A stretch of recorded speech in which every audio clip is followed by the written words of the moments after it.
Lebanon's free-falling currency has hit a new low. The value of the Lebanese pound has been reduced by 90% in the last 18 months. The country is grappling with deep economic crises. Banks are paralyzed, people have been locked out of their dollar accounts. This crash of the currency has driven the population to adverse poverty. Protesters have been taking to the streets across the country. A strict COVID-19 lockdown has crushed the economy, causing many Lebanese people to go for months without an income. Reeling under a mountain of debt, Lebanon has wiped out jobs, raised warnings of growing hunger. The crash in the local currency has led to a sharp increase in prices as well as delays in the arrival of fuel shipments, leading to more extended power cuts around the country. In some areas, power cuts are more than 12 hours a day. Hassan Diab, Lebanon's caretaker prime minister, has warned that the country is headed for chaos. He has appealed to politicians to put aside their differences in order to form a new government that can attract foreign assistance. He has threatened to suspend his duties if that would increase pressure for a new government to be formed.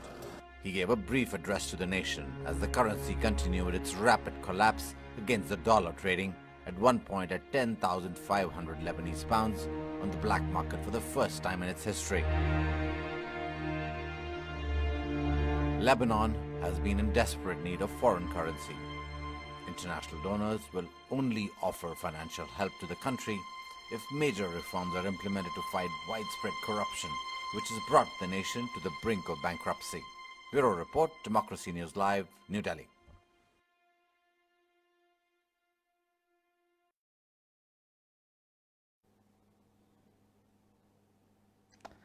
Good evening, I'm Rohit Gandhi and you're watching Democracy News Live show, It Matters. We will discuss the currency crisis in Lebanon today. The country is grappling with poverty. More than half of Lebanon's population is living below the poverty line. The exchange rate is at 15,000 pounds to a dollar. Over the last 18 months, Lebanese pound has lost 90% of its value. Its value plummeted further on the black market amid continued political deadlock and devastating economic crisis ever since 2019. Now, the rest of the world looks at this and says, if Lebanon, one of the countries that really is one of the most promising, well-educated, well-rounded, is going to go through this crisis. And we've seen crises hit Lebanon in the last year and a half or two. We saw the bombing, the whole explosion in downtown. Then obviously we've seen issues around Hezbollah. And then this whole financial crisis which has been unfolding.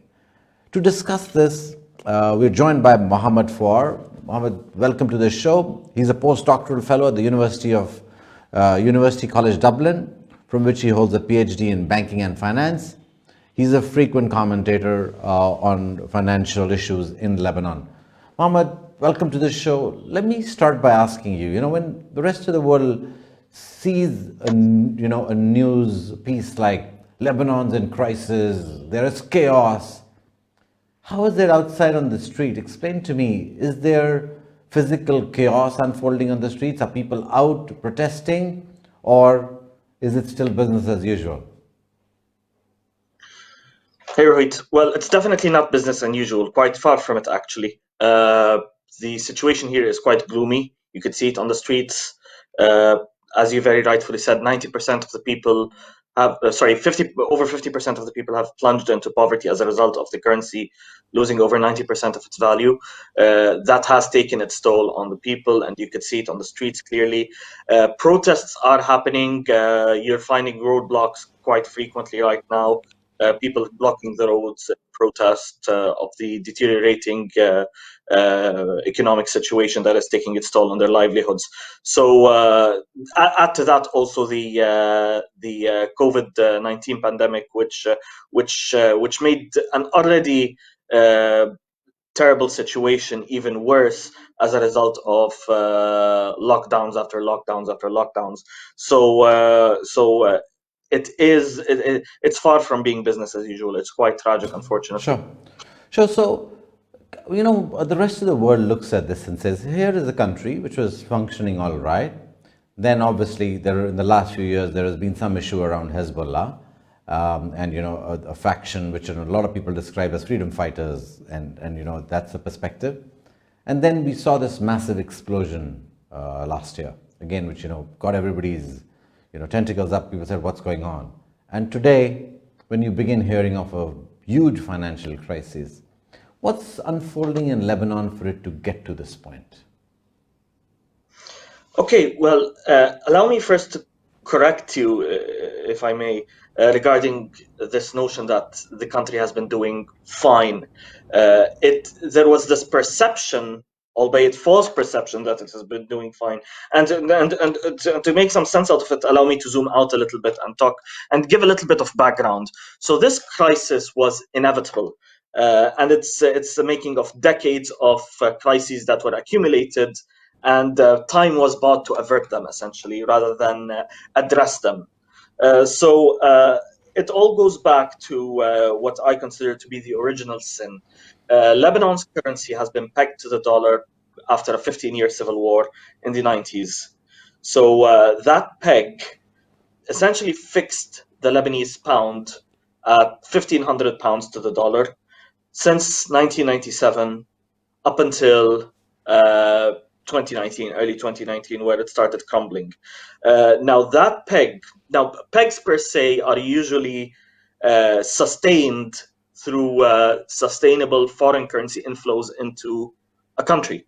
In Lebanon's case, these foreign currency inflows took the form of migrant remittances. We have a large diaspora community and a fairly wealthy diaspora community that sends money to Lebanon, that deposits it in the banking sector, largely enticed by fairly attractive, too good to be true interest rates that attracted deposits from the wealthy Lebanese diaspora community.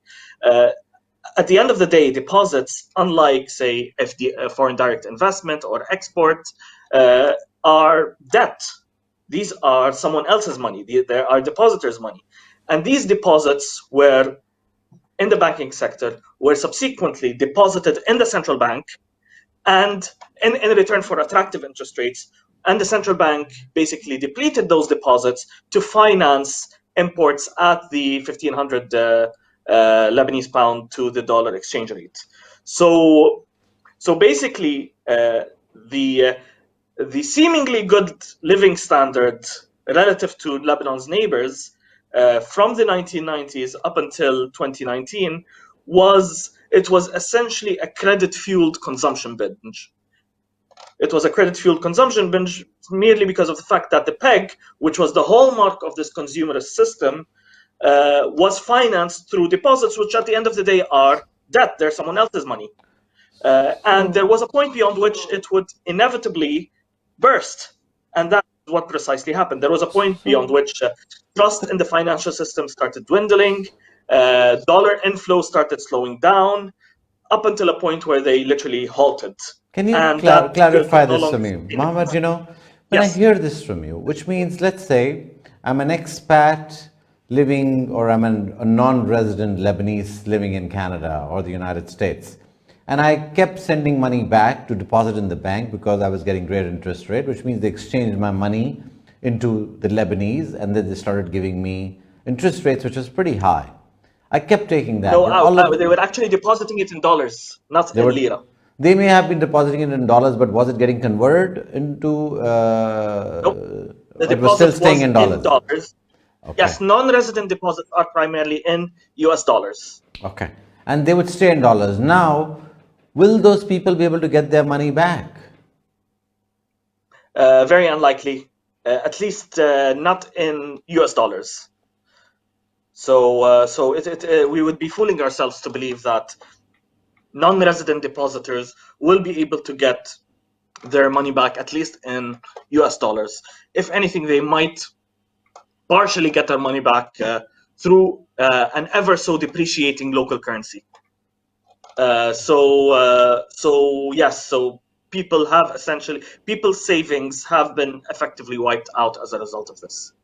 And when we are talking about people savings, these are massive people savings. People must have pumped in hundreds and thousands of dollars of their savings working in the United States, the UK, wherever else in the world they live, and that money is To just put things wiped into clean. perspective, the amount of US dollar deposits in Lebanon amounted to around 120 billion US dollars, compared to an economy which pre-crisis was around $55 billion.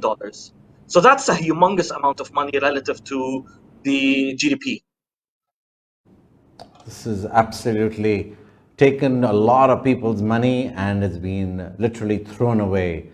And the governments in the last few decades have spent that money, and now the non-resident Lebanese are having to pay for it. That's correct, right?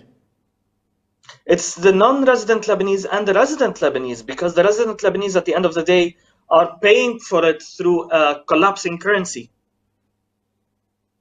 What's the exit out of this? What are the possibilities? Okay, so there is no silver bullet, unfortunately. All results, all pathways are painful. They're going to be difficult, but it all starts. The key problem in Lebanon is not ineffective policies per se. The problem is policy in action. So you've got a crisis that has been going on for around 17, 18 months. Absolutely nothing has been done to tackle it, be it good, be it bad. I mean, if bad policies were implemented, one could have argued this is a bad policy. No, in the case of Lebanon, it's absolute paralysis. It's policy in action. And that policy in action made what was supposed to be initially a textbook financial crisis that is not particularly unusual, a fairly unusual and catastrophic financial crisis due to doing absolutely nothing over the past 18 months. So if we want to talk about solutions, so let's first start off. Solutions now do exist, so hope is not lost. However, they're much more difficult and much more painful as they could have been if they were implemented initially once the crisis started kicking in. Now, what solutions are we talking about? We're talking about reconsidering the exchange rate. And that clearly means so we still have the official exchange rate of 1,500 lira to the dollar, which is just there on paper. But the reality is the black market is what dictates everything. You need to unify exchange rates, and that entails officially giving up the peg and letting the currency float. Unifying exchange rates, so that's one. Two, you need to restructure Lebanon's public debt, because at the core of Lebanon's financial crisis is a debt crisis. Our debt levels have become so unsustainable as a result of primarily debt PEG financing, but also as a result of public sector financing, which was primarily debt fueled. So we have to restructure our debt and negotiate a large debt write-off to bring back fiscal balance to state coffers. We need to restructure Lebanon's budget. Lebanon's budget deficit has been standing at 10 to 12% over the past several years. That budget deficit needs to go down. We need to reallocate resources to social safety nets as a result of much of the population falling into poverty. We need to restructure the banking sector. Much of Lebanon's public debt is held by the local banks, and therefore a much needed debt write-off would incur losses on the banking sector. So we need to restructure the banking sector, recapitalize the banking sector. Unfortunately, because the sheer size of the losses is so large that some depositors will have to take a hit. They will have to take a share of the burden, and that's particularly, we're talking here about a progressive sharing of burden. We want a fair sharing of burden, where people who are most capable of sharing the burden take that share of the burden. So we're talking here about big depositors taking a share of the hit. Sure. We need to reconsider Lebanon's economic model, because at the core of Lebanon's problem is a problem of political economy. Lebanon's political model was one that is primarily consumerist, and it was a credit-fueled consumption model with very little production that actually lifts the economy. So we need to reconsider Lebanon's economic model in the first place. But all of these difficult and painful decisions require policymakers who are ready to take these difficult decisions, who are ready to make these tough choices, and quite frankly, unpopular choices. And the current political setup in place cannot do that. They do not have the political courage to do that. Sure. So let's look at the Prime Minister, Hassan Diab. He's been around. He's obviously been threatening. He wants to step down. He's asking for unification of the political structure to actually create a government so that, there is stability. For the rest of the world to understand what's really happening there, could you explain this, please? Okay, so at the core of Lebanon's problem is a political problem. It's the key problem that led to all of this. At the end of the day, it's a question of bad politics that led to all of this. Lebanon has what is falsely termed as a consensus-based democracy. We have a sectarian political system. We have 18 sects that all have to be represented. Political representation is sectarian rather than based on political programs or political agendas. It's purely based on sectarian identity politics. The political system facilitates this because there are sectarian quotas. And each sect eventually actually has a veto. And when every political party in Lebanon, and as I said, political parties represent sects in Lebanon. Let's say we primarily have 6 major political parties, political stroke sectarian parties, and all of them have a veto on any decision that has to take place. And as a result of that, you have a state of paralysis because anything that makes any party unsatisfied is vetoed by that party. And this is what's leading to this policy inaction and political paralysis that is getting us nowhere. So the thing with Hassan Diab's government is that they have made an attempt at a financial plan, a financial recovery plan, and which would form as a basis for negotiations with the IMF. That financial plan entailed a distribution of losses. And it entailed a reasonably fair distribution of losses, fairer than what would have been otherwise. That would have hit the vested interests of these 6 political parties, because at the end of the day, these parties represent sects. They do not represent political agendas. They do not represent social classes. All social classes are represented in each party, and therefore each party will have to prioritize interests of people within their party over other people. So this is something that current political setup is incapable of doing, and they eventually torpedoed the financial plan. The political parties have torpedoed the financial plan as a result of it entailing losses that they had to essentially share. So a government per se is not going to solve the problem. It simply won't.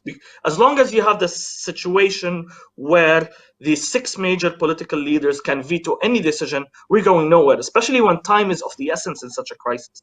We cannot afford more lost time. Sure. So rather than a government, we need a government, but not the kind of government that they're working towards. We need a government with extraordinary powers, legislative powers, to bypass the parliament, which has been blocking each and everything. Right. And we need it to be an independent government. Mohamad Faour, there is nobody who's explained Lebanon better to me. I've been doing this for many, many decades. And the way you've explained this out to me and the challenges that exist, I don't think anybody's done a better job at it. So the challenge that Lebanon is looking at today is one of a complete constitutional crisis of its own. It's got a system which does not seem to meet the aspirations of the people. A government cannot function unless and until all these major 18 sects or the major 6 political parties are completely on side. And that in itself has been holding back. There has been massive corruption charges inside Lebanon against these political parties. And that in itself has led to a lot of foreign governments not backing, Lebanon. And so the whole challenge is one of a breakdown of the system, breakdown of the banking system, breakdown of the political system. And certainly people in Lebanon need to begin thinking about how they can create a more sustainable economy by being a producing economy. It cannot be a debt economy. Thank you very much, Mohamad Faour, for bringing us up to date on this. And we will continue following this story in Lebanon. Thank you for watching. Good night and good luck.